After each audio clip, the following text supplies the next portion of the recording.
Hola a todos y a todas. Os damos la bienvenida a este webinar organizado por la Plataforma Ciudadana de la Costa Oeste y a la Consejería de Trabajo, Migración y Seguridad Social en Canadá.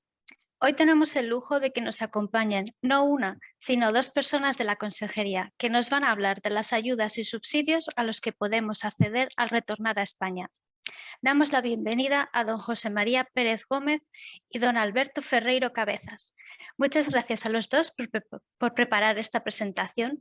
Les paso la palabra. Muchísimas gracias, Ana. Muchas gracias a la Plataforma Ciudadana de la Costa Oeste y a las entidades colaboradoras en este proyecto. Es un placer para nosotros poder estar en esta sesión nuevamente para hablar esta vez del retorno a España, de algunas cosas relacionadas con los proyectos y las políticas públicas que están en esta materia y luego más concretamente con las diversas modalidades de ayudas para los emigrantes retornados. Hoy me gustaría introducir en esta sesión a mi compañero y jefe de sección, Alberto Ferreiro Cabezas, que también tiene precisamente un background en esta materia, pues anteriormente, antes de estar destinado en Canadá, ha estado destinado en el Servicio en el Servicio Público Estatal de Empleo, el SEPE, y que conoce muy bien todo lo que es la gestión de este tipo de prestaciones.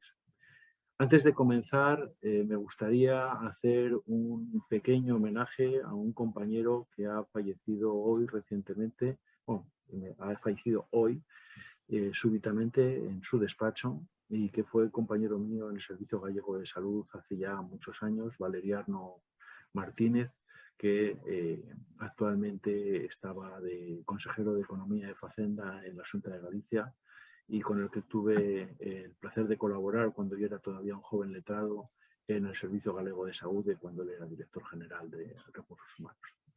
Bueno, pues dicho esta mención en su honor, comenzamos la presentación que tenemos hoy.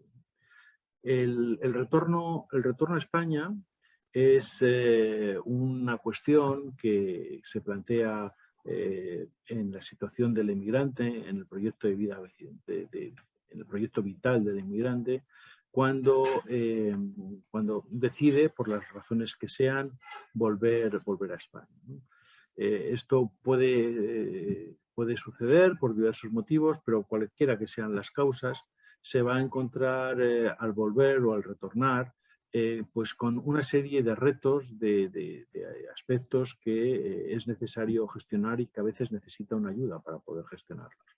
Por una parte, la desubicación o el desarraigo, puesto que el país al que regresa ya no es exactamente el mismo que aquel del que se marchó, situación que además cuanto más tiempo pasa desde el momento en el que uno abandona el país de origen hasta que toma la decisión de volver, pues mayor es la diferencia. La pérdida de contactos, de referentes para poder retomar su actividad profesional o laboral, en el supuesto de que ese sea el motivo por el que quiere volver. Efectivamente, el networking es algo que se hace fundamentalmente estando activo. Si tú estás en otro ámbito territorial totalmente ajeno al propio, pues resulta complicado volver a encontrar trabajos o poder reiniciar una actividad económica. E incluso en algunas ocasiones la gente cuando vuelve se encuentra en una situación de cierto desamparo y de escasez de recursos económicos.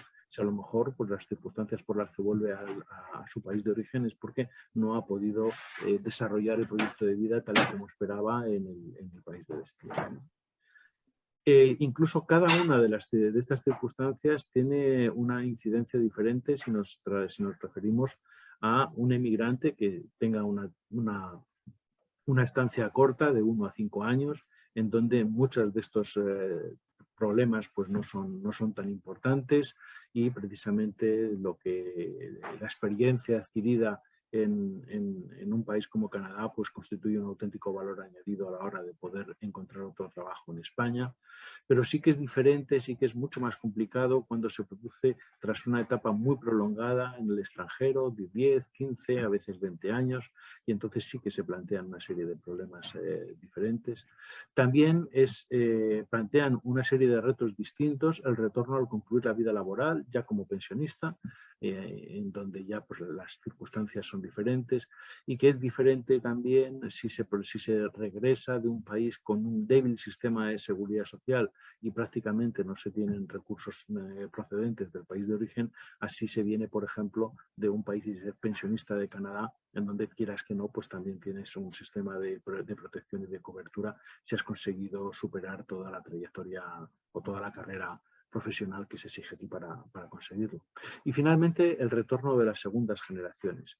Este es un proceso que no se da tanto en Canadá, se da mucho más en países latinoamericanos, en donde los hijos de los emigrantes españoles nacidos, por ejemplo, en Venezuela, en Argentina, en México, deciden volver a España para intentar reiniciar empezar una nueva vida en España. No son realmente, no se les considera inmigrantes, puesto que son españoles que regresan, y existen también una serie de medidas de cobertura para este tipo de inmigrante retornado de segunda generación. España plantea una serie de políticas públicas, las implementa, las desarrolla y con más o menos éxito las trata de llevar a cabo, creando por una parte una oficina del retorno que fue prevista por el Estatuto de la Ciudadanía Española en el exterior, la elaboración de una guía de retorno que se actualiza periódicamente y en donde se incluye una información importante para poder volver, que se va actualizando constantemente y que es bueno que la gente pueda consultarla. La guía de retorno se puede consultar, es un documento que se puede consultar, por ejemplo, desde la página web de nuestra consejería. Hay una pestaña que pone Retorno a España y ahí, entre la diversa documentación que se incluye, está esta guía de retorno. Existe también un plan para el retorno al que haremos referencia un poquito más adelante. Dentro de este plan para el retorno, una de las medidas es el establecimiento de una incipiente colaboración público-privada. Vamos a hacer mención y poner y dar información de un enlace de una asociación que tiene una serie de medidas, aunque no son directamente medidas o gestionadas por entidades públicas. Y luego vamos finalmente a hablar de los programas de apoyo al emigrante retornado que tienen un contenido cuantitativo, es decir, los subsidios en sus diversas modalidades o la posibilidad de percibir el subsidio de desempleo, incluso contributivo, si se han cumplido los requisitos. La oficina de retorno, como señalé, está creada por la Ley de la Ciudadanía Española al Exterior, que está ahora enclavada dentro del Ministerio de Inmigración, Seguridad Social, Ministerio de Inclusión, Seguridad Social y Migraciones, para atender diversos aspectos relacionados con el retorno. Existe una necesidad, esta oficina plantea los aspectos vinculados al retorno del inmigrante. Es una política horizontal en la cual tienen competencias diversos ministerios y por una parte el Ministerio de Inmigración, pero por otro lado también el Ministerio de Trabajo, también el Ministerio de Educación, en todo lo que se refiere al reconocimiento de títulos académicos, las comunidades autónomas, que son las que llevan a cabo la implantación de políticas activas. Existe una serie de diversas actividades que están relacionadas con estas políticas públicas y esta oficina del retorno lleva a cabo o tiene por objeto llevar a cabo esa especie de coordinación entre distintas administraciones. Es la oficina la que elabora la guía del retorno. La última edición es del 2019, seguramente en breve saldrá una nueva edición, cada 2 años se redacta por completo. Es un documento extenso que resuelve muchas dudas, tiene muchos enlaces también a las administraciones competentes y en la presentación ponemos los datos de contacto y el buzón de contacto. Esta es una especie de página dentro de la página web del Ministerio de Inclusión en donde se pueden se redacta un formulario donde se ponen los datos personales de la persona, la duda que se plantee y en un determinado plazo se contestará por parte de la oficina al solicitante. El contenido de la guía, como ya hemos dicho, aquí está también el enlace en la presentación. Tiene un contenido extenso que hace referencia a los trámites previos al retorno y a los trámites posteriores. Hoy a lo largo de la presentación vamos a hacer una pequeña también mención a algunos de estos trámites y de qué manera la Consejería participa en la gestión de alguno de ellos. También hace un análisis y da bastante información útil sobre la inscripción en el SEPE como desempleado y la posible solicitud de una prestación por desempleo. O ya sea contributiva, no contributiva o incluso una renta para mayores de 45 años. Luego, dentro de, no tanto del SEPE, sino del propio Ministerio de Inclusión, Seguridad Social y Migraciones, hay una serie de ayudas para atender a situaciones de extraordinaria necesidad de inmigrantes retornados que están especialmente dirigidas a aquellas personas que regresan a España sin recursos económicos, ¿no? Y para estos supuestos se presta existen estas prestaciones para dar una pequeña red de cobertura durante un determinado periodo de tiempo hasta que el inmigrante retornado pues, puede bien encontrar un empleo que le permita volver a retomar su carrera laboral o bien entrar ya en contacto con el resto de entidades del estado de bienestar español que pueden ayudarle en su situación, ¿no? También hay una referencia en la guía a todas las pensiones y a cuestiones relacionadas con asistencia sanitaria del emigrante retornado y de la atención a la dependencia, que también nosotros haremos al final una mención un poquito más detallada, y cuestiones relacionadas sobre todo con educación y con homologación de títulos, estableciendo enlaces a otras instituciones donde se pueden hacer preguntas más concretas. La guía en realidad es una especie de puerta de entrada a las distintas administraciones o a las distintas entidades que pueden de alguna manera resolver las dudas que tenga el emigrante que pretenda retornar a España. El Plan Nacional del Retorno es un proyecto que se intentó liderar, o que se lideró, o se está liderando desde la Secretaría de Estado de Migraciones. Tuvo su arranque a finales en el último semestre o trimestre del año 2019 y, sin embargo, el semestre, porque fue en verano del 2019, pero era un objetivo, tenía unos objetivos muy ambiciosos que incluía un total de 50 más que medidas, líneas de actuación que comportaban la participación de diversos ministerios, de comunidades autónomas y que pretendían dar un apoyo para definir un proyecto profesional, dar ayuda para planificar la vuelta a instalarse, la creación de espacios de participación, un ambiente positivo para el retorno, incluso un apoyo psicológico para el proceso migratorio, y a todo ello a través de una gestión colaborativa y una evaluación continua del plan bajo las premisas de la gestión de políticas públicas en una sociedad desarrollada, ¿no? Realmente la pandemia ha dejado gran parte de estos proyectos y de estas líneas de actuación justo en sus albores. Sí que es cierto que de manera ya para el 2020 pues se creó un mayor número de becas de investigación a las que podían optar también los investigadores que estaban en el extranjero. Se creó o se ha incluido dentro del plan de choque para el empleo 2020-2021 una serie de medidas específicas relacionadas con los inmigrantes retornados.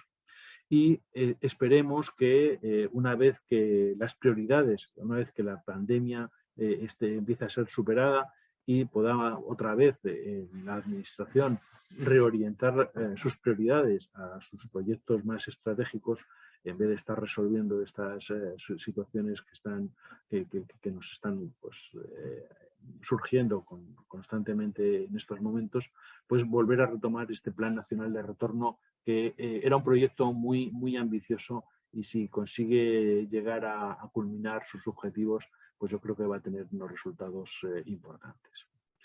Dentro de este ámbito, una de las pocas actuaciones que parece que se han puesto en marcha es una cierta colaboración público-privada. Menciono en la presentación una que se puede consultar en esta página web, Un País para Volver.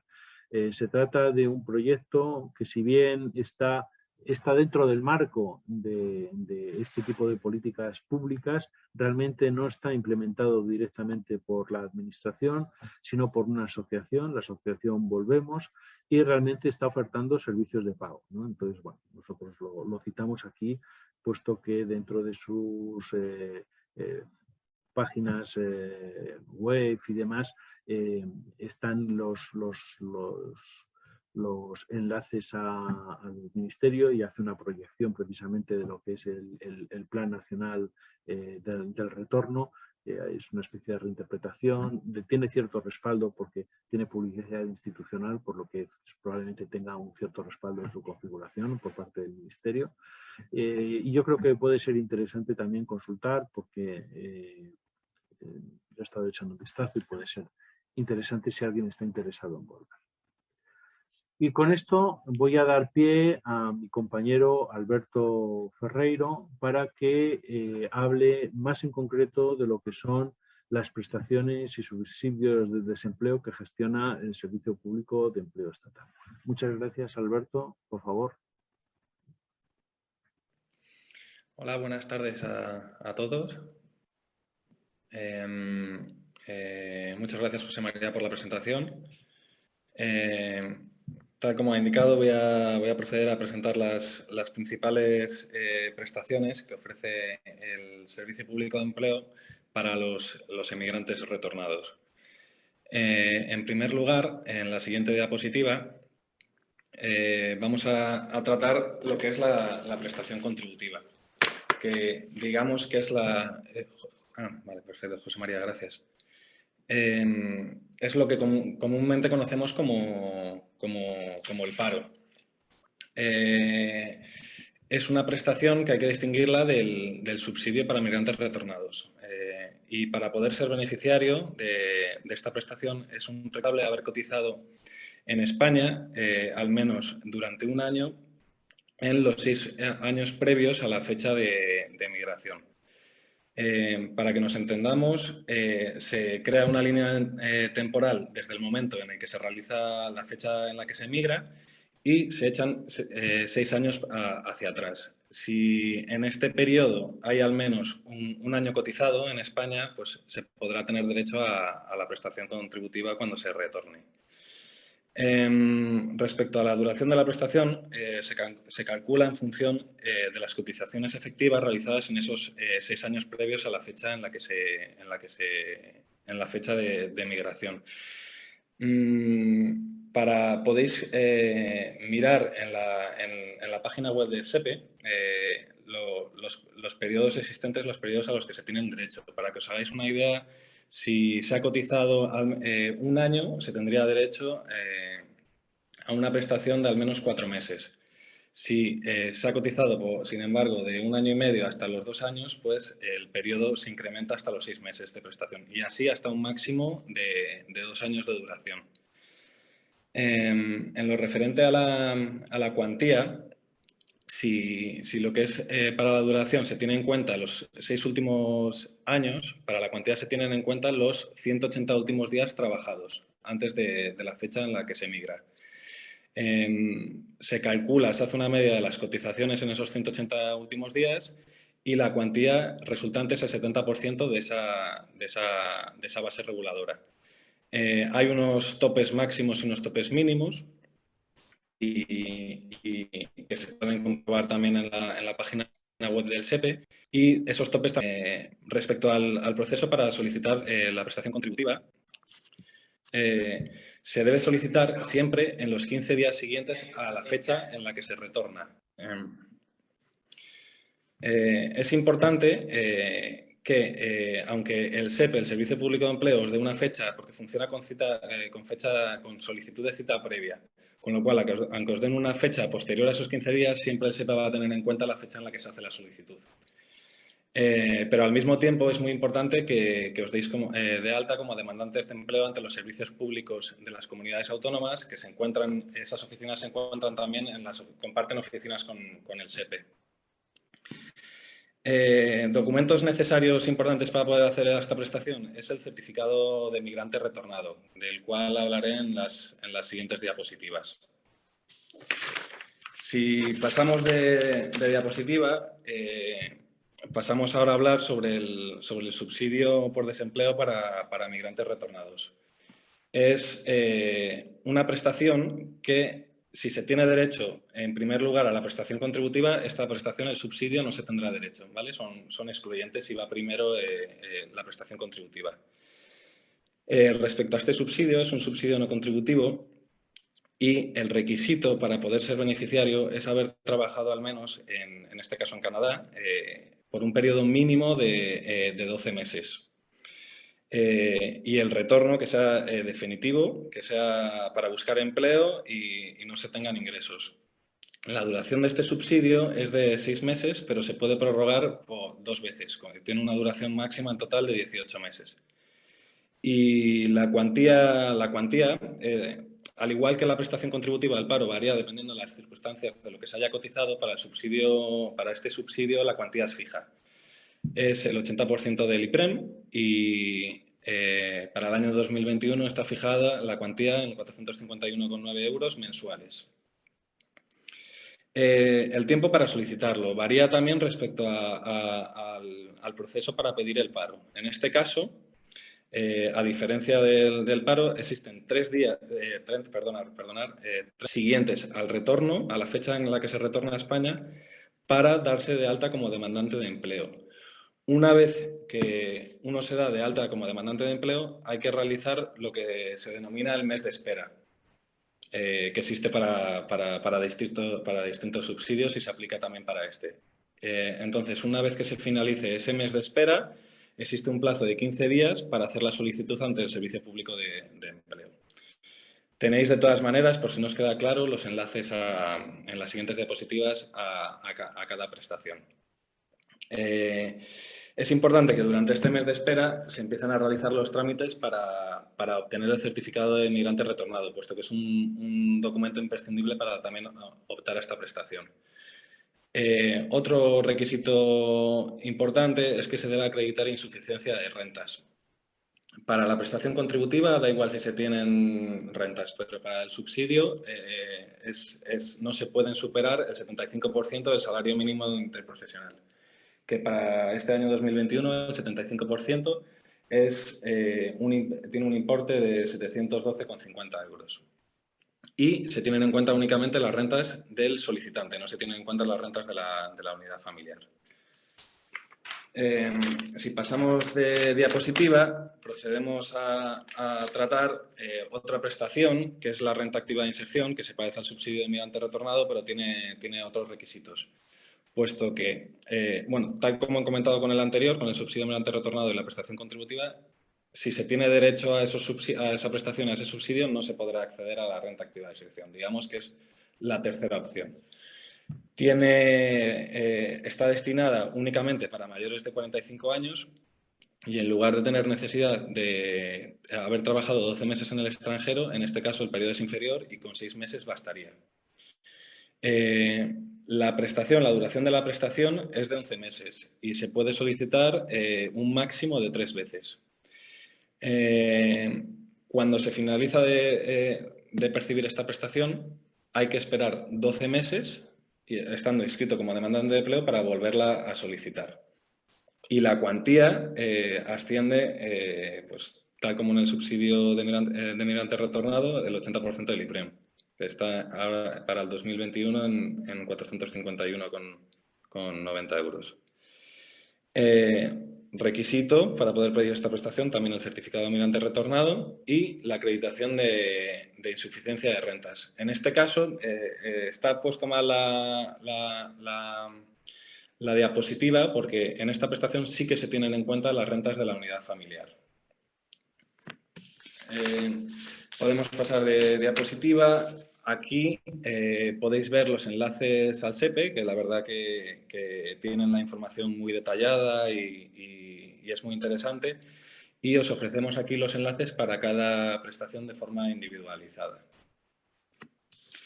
Pasamos a hablar ahora del certificado de migrante retornado, que es un certificado necesario para poder acceder a las prestaciones que hemos resumido. Es un certificado que reconoce la circunstancia de ser un español que ha migrado para trabajar y que ha regresado definitivamente después de haber trabajado en el extranjero. Esta condición se tiene cuando se retorna definitivamente a España para residir. No se tiene cuando es para ir de vacaciones o para hacer visitas. Y el simple retorno no te acredita esta condición, sino que hay que obtener el certificado. Es importante.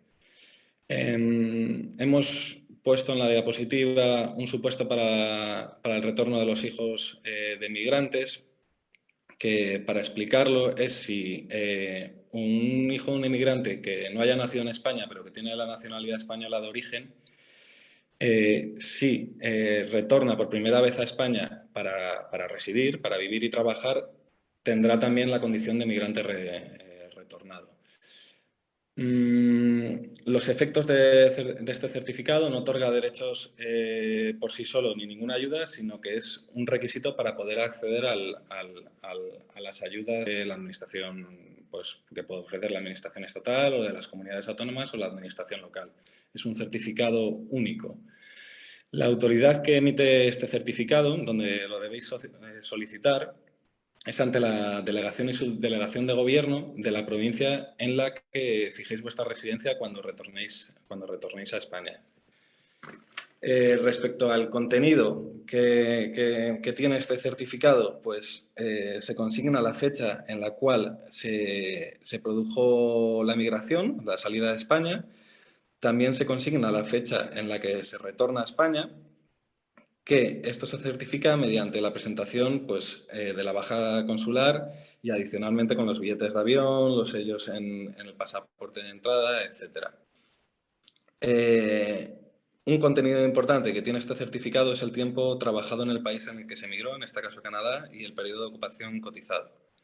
Aquí es donde la Consejería de Trabajo, Migraciones y Seguridad Social tiene un papel fundamental, puesto que es nuestra unidad la que advera los periodos que hayáis realizado aquí en Canadá.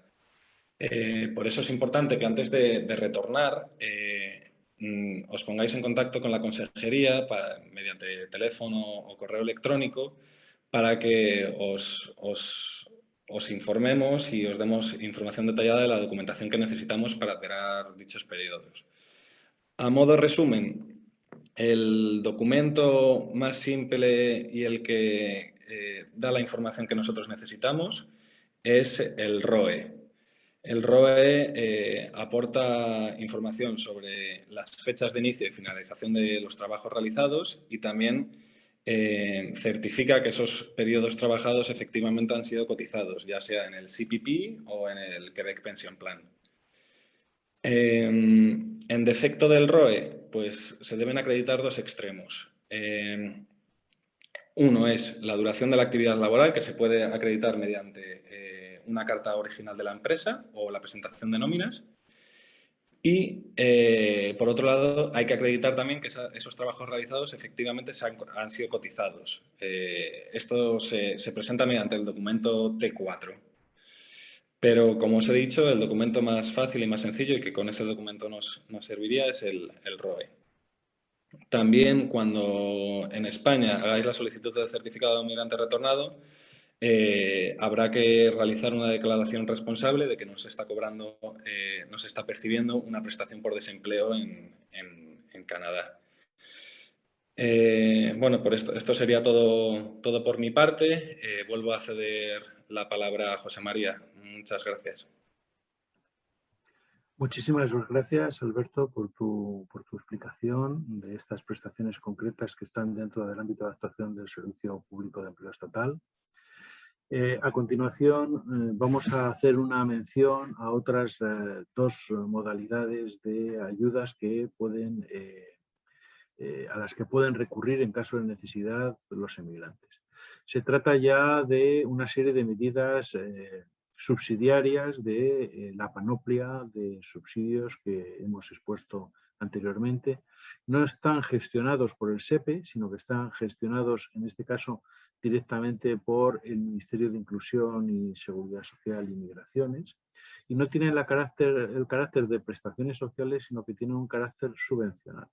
Y son las ayudas extraordinarias para atender situaciones de extraordinaria necesidad de los retornados.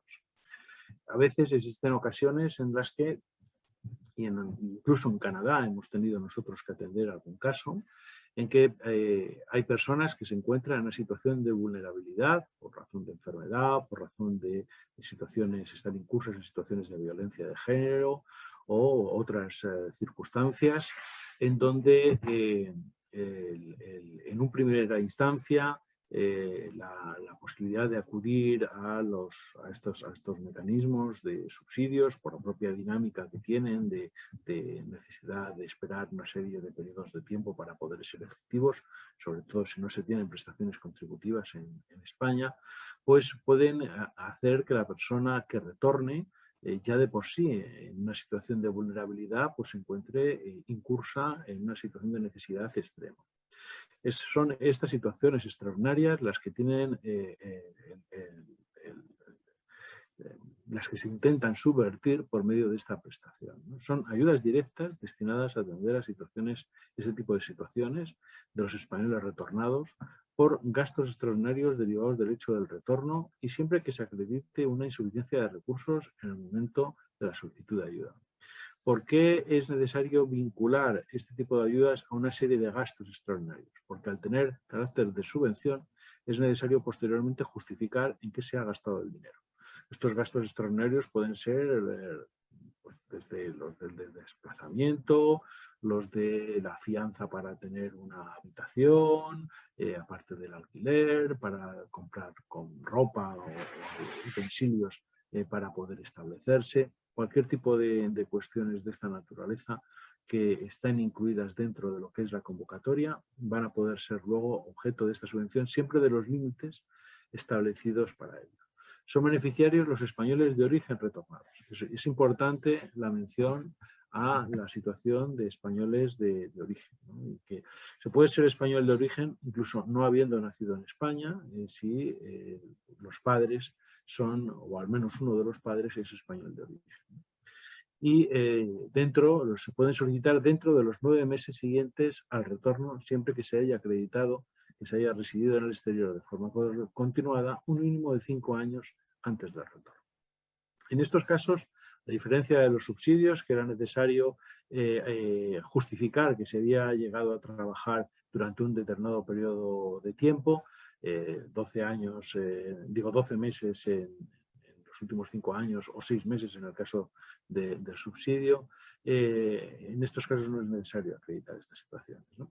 Sí que se tendrán en cuenta el número de familiares a cargo del solicitante, considerándose como tales el cónyuge, la persona ligada de forma estable con aquel en una relación de afectividad, análoga a la conyugal, y los parientes por consanguinidad, afinidad o adopción en primer grado, que convivan o dependan económicamente.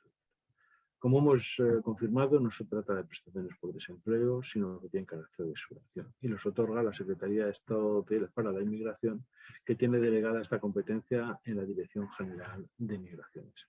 Para cualquier información y si que alguna persona se pudiera encontrar, si tienen conocimiento de que alguna persona de nacionalidad española se pueda encontrar en Canadá en una situación de extrema necesidad o de marginalidad, no duden en ponerse en contacto con las oficinas consulares o con la consejería y me consta, de hecho hemos participado en alguna situación de esta naturaleza, que hacemos todo lo posible para, si ese es su deseo, facilitar el retorno a España de estas personas, ¿no?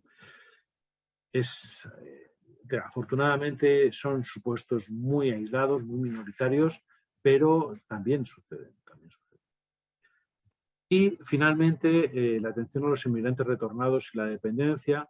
Esto se refiere también a que una cuestión importante. Normalmente la ley de autonomía, de la autonomía personal y atención a las personas en situación de dependencia exige como un requisito básico para poder solicitar estas ayudas un tiempo de residencia en España determinado, ¿no? Son unas reglas, un determinado número de años, o si se sale o si se entra. Bueno, existe una serie de reglas, pero en definitiva es un tiempo mínimo de residencia en España. Los inmigrantes retornados que consiguen el certificado de inmigrante retornado, pues no necesitan, están exentos de estos requisitos y pueden acceder, igual que cualquier otro ciudadano español, en función de su grado de dependencia, a las ayudas y servicios que en cada comunidad autónoma se establecen, ¿no? El sistema nacional de atención a la dependencia, a diferencia del sistema de prestaciones de seguridad social, no se basa tanto en prestaciones económicas, aunque con naturaleza subsidiaria hay algunas, sino que sobre todo se basa en la prestación de servicios que van desde la asistencia domiciliaria, de llevar comida a domicilio o limpieza del domicilio a cargo de instituciones, o entidades colaboradoras de las instituciones, porque gran parte de los servicios están externalizados, o hasta incluso ser internado en una residencia de mayores o de personas en situación de incapacidad o que necesiten una rehabilitación constante, etcétera, ¿no?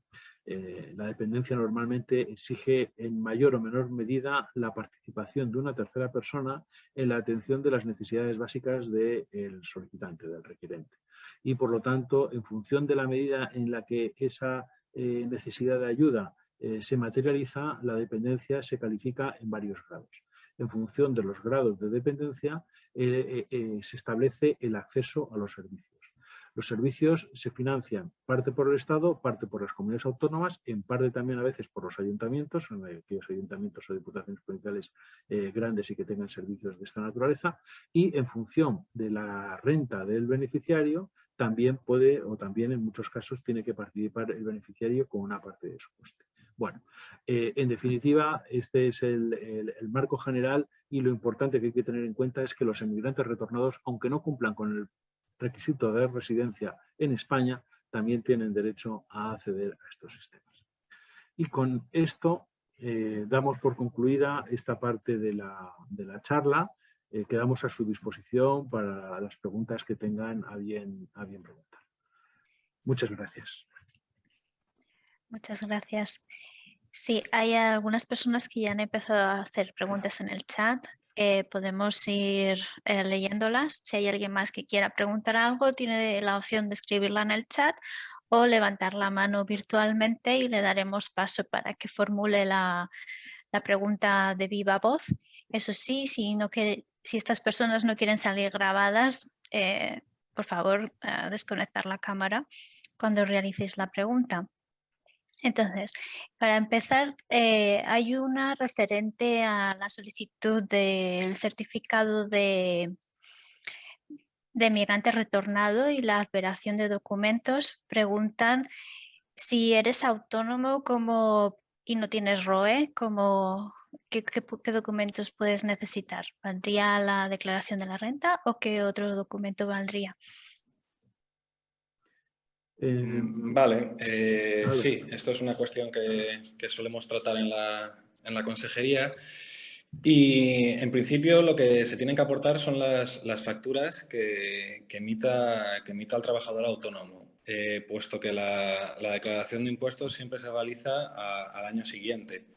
Entonces, puede que haya algunos años, sobre todo el año en el que se retorna, imaginaros que se han realizado trabajos de forma autónoma durante este año, el 2021, pues todavía no va a tener el certificado de las tasas presentadas del 2022.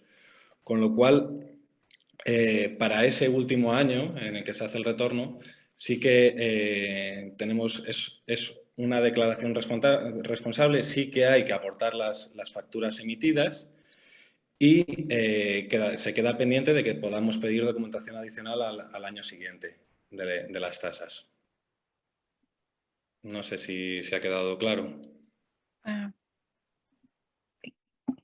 Creo que sí. Al hilo también de ser autónomo y de cómo pedir reanudar el paro cuando uno vuelve a España, se aplican las mismas normas que ha explicado o aplican otros periodos, otros tiempos de cotización. Digamos que la reanudación no es una reanudación. Cuando Bueno. se retorna, si se cobra la prestación contributiva, es una prestación nueva, porque si se está cobrando una prestación contributiva del paro y se migra, esa prestación, si pasa más de un año, se extingue. Con lo cual siempre es una prestación nueva. Digamos que las cotizaciones que se tienen previas a la fecha en la que se migra no tienen que haber sido utilizadas previamente para una prestación. Y respecto al periodo trabajado de autónomo, bueno, yo previamente, antes de la consejería, he trabajado en el SEPE. Lo que pasa es que la normativa sobre las prestaciones contributivas de periodos realizados de trabajo autónomo se ha visto modificada, con lo cual yo una respuesta ahora mismo no tengo, pero si desea el interesado nos puede enviar un correo a la consejería. No sé si tienen nuestro correo en algún enlace aquí o se proporciona después cuando se cuelga la presentación, pero se pueden poner en contacto. Sí, lo proporcionaremos cuando acabe la presentación a los asistentes tiene la descripción del vídeo, sí. Perfecto, pues nos puede hacer la consulta y le contestaremos con la información. Gracias. La siguiente pregunta dice: hola, muchas gracias por la información. Me gustaría saber si las personas diagnosticadas dentro del espectro autista TEA son consideradas como personas dependientes y por tanto tendrían derecho a las ayudas de la dependencia como inmigrante retornado. Bueno, en primer lugar, tendrían ayuda o derecho a las ayudas como a atención a la dependencia en las mismas condiciones que una persona con la misma discapacidad las tendría en España. El autismo también tiene muchos grados. Entonces, una vez que se llegue a España, habría que atender o habría que asistir o solicitar la determinación del grado de dependencia.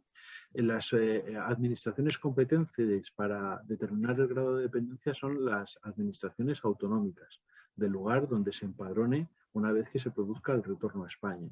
Y son ellos, con arreglo a los parámetros que están ya establecidos desde hace algún tiempo, los que determinarán el grado de dependencia.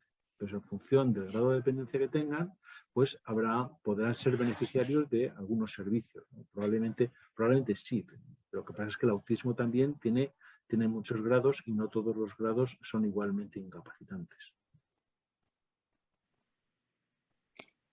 Bueno, espero que se haya resuelto esta pregunta. La siguiente dice: ¿qué sucede si nunca se ha estado dado de alta como ciudadano español en el extranjero?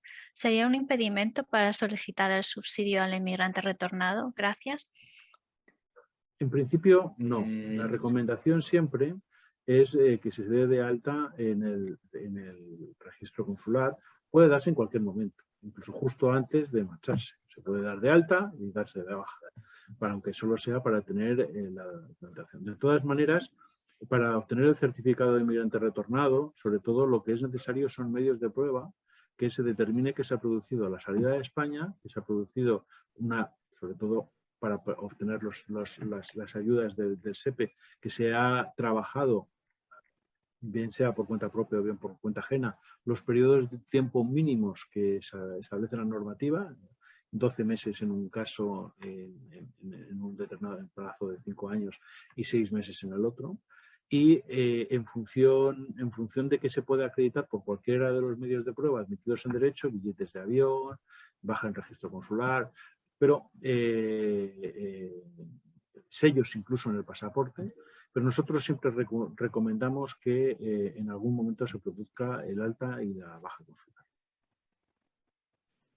No sé si Alberto quiere hacer alguna mención al respecto. Bueno. Correcto, perfecto. Bueno, creo que nadie más quiere preguntar nada, así que podemos dar por concluida la sesión por hoy.